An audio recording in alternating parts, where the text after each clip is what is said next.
Nagbigay ng mensahe si dating PNP Chief General Nicolas Torre III sa kanyang mga taga-suporta.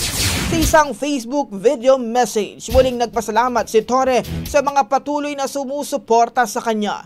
Diniin din niyang hindi siya dapat kaawaan sa biglaang paglilive sa kanya sa pwesto. Aniya, ang dapat nakaawaan ng publiko ay ang milyong-milyong mga Pilipino na palagi ang nagiging biktima ng mga pagbaha.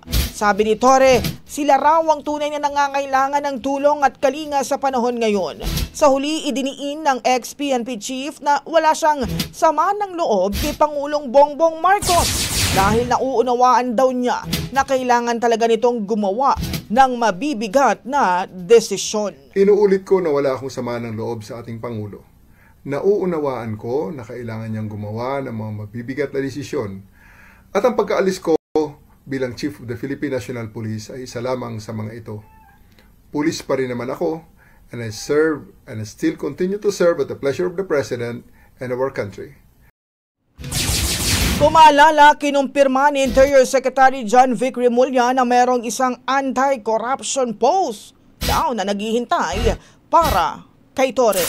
Ang bahaging ito ay hatid sa atin ng Mom's Love ES1 Capsule. Simulang tuparin ang pangarap ng iyong anak. And starting now!